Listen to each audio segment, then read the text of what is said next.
Welcome to the Irish Revolution. Last month, June 1919, we talked about President Eamon de Valera and his campaign in the United States, where he went to gain recognition and raise money for the Irish Republic. This month, July 1919, we're going to explore a few complex issues. We'll look at the origins of Michael Collins' so-called squad and the first shooting that could be attributed to them. We'll also talk at length this month from the Unionist and British point of view, both the ever-present threat of Edward CARSON and his Ulster Volunteers and the British foreshadowing of the future Government of Ireland Act, which would lead to the partition of this island between a Unionist Northern Ireland and a nationalist Southern Ireland. I've also decided to put the biographies at the end of the episode this month, just a wee experiment. Let me know what you think in the comments. So let us start now with the squad.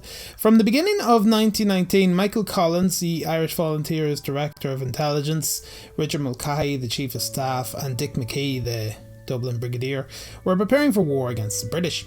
Other units out in the countryside at this early period, most notably in Tipperary and Cork, were similarly making moves. The three men in Dublin imagined a sort of intelligence war from the very beginning, where the IRA intelligence organisation would deliberately target the detectives of the Dublin Metropolitan G Division and thus cripple British intelligence in Ireland, or at the very least in the Dublin area.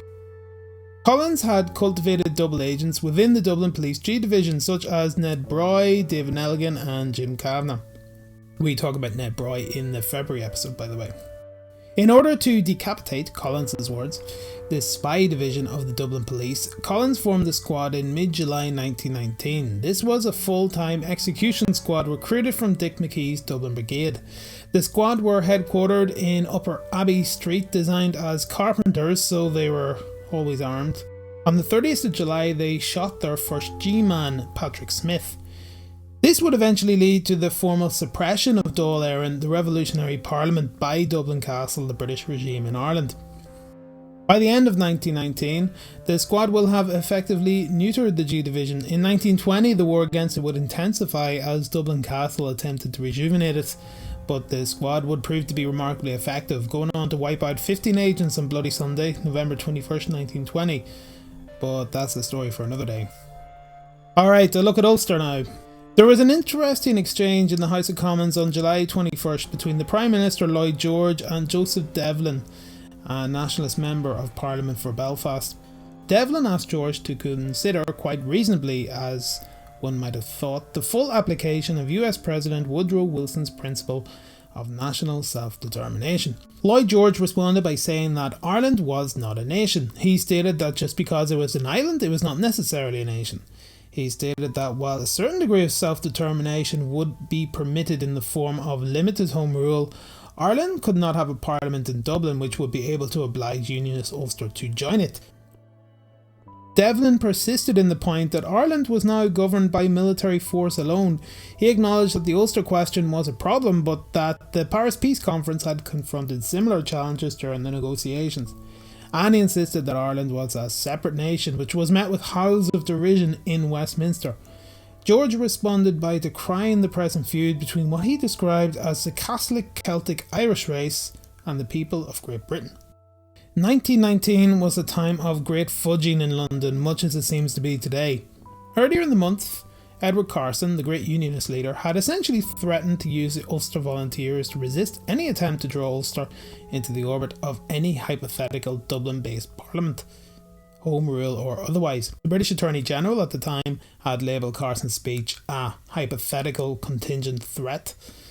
The Irish nationalist Freeman's Journal referred to it as treason. It would be easy to overlook the province of Ulster and what went on there during the Irish War of Independence.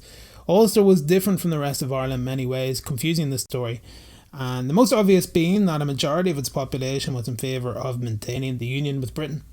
It was majority Protestant, whereas the rest of Ireland was pretty homogeneously Catholic, with substantial Protestant minorities in certain areas such as Cork and South Dublin. Ulster Protestants had been agitating against various forms of Irish nationalism for decades. Go ahead and watch the first episode of the channel where I talk about the origins of the Easter Rising. The Orange Order were the premier anti-nationalist fraternal organisation, some might well say sectarian organisation, since Catholics were not permitted to join it. Understanding northern politics at the time would be impossible without understanding the deep suspicion that the Orange Order had for Catholicism. The old line of Northern Unionism was "Home rule is Rome rule," and it is perhaps what they feared most about in independent Ireland. They feared that Ireland would become a priest-ridden backwater economically and spiritually, for Ulster was also Ireland's most dynamic economic region, with substantial textile and shipbuilding industries focused on the greater Belfast area. In fact, northeastern Ireland was the only part of Ireland, with perhaps the exception of Dublin, that had a modern industrial economy. The rest of Ireland was a profoundly agrarian society. So, during the long campaign for Irish Home Rule, the perennial problem was what to do with Ulster. Intelligent nationalists understood that Ulster was a profound problem, but they could not find any reasonable way out of it. Republican leaders such as Éireann de Valera honestly seemed to think very little about Ulster, or at least it seems that way. In fact, the Sinn Fein leadership didn't seem to think all that much about this inherent problem, and it is one of the more remarkable details of the period how little thought seems to have actually gone into the Ulster question, perhaps because it was so difficult. The issue of Ulster was a second-tier issue during the treaty debates. In fact, perhaps it's better to refer to it as a third-tier issue, as it barely came up at all.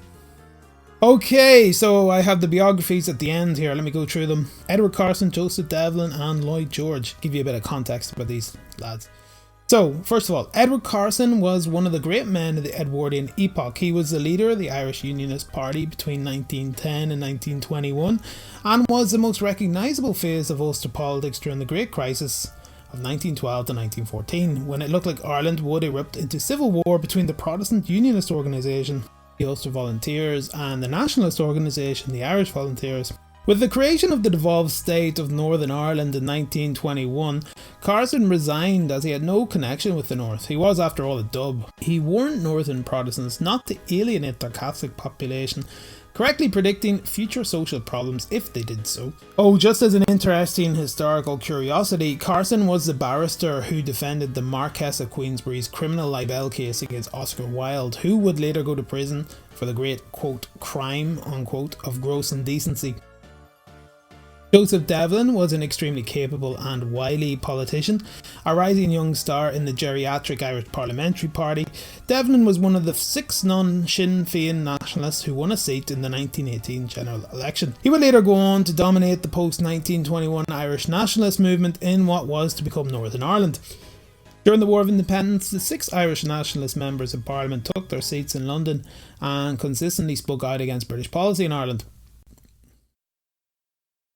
Lloyd George was the Prime Minister of Britain. He was called the Welsh Wizard and was considered one of the great political geniuses of the age. He governed with a small Liberal party with the backing of a huge Conservative party. During the Irish treaty negotiations, he impressed Irish plenipotentiaries by speaking fluent Welsh with a senior civil servant, implicitly suggesting that one could be proud of one's ancestry without embracing nationalism. So, thanks so much for watching. Please let your friends, your family, everybody know about the channel. Cheers, thanks, good luck now, talk to you soon.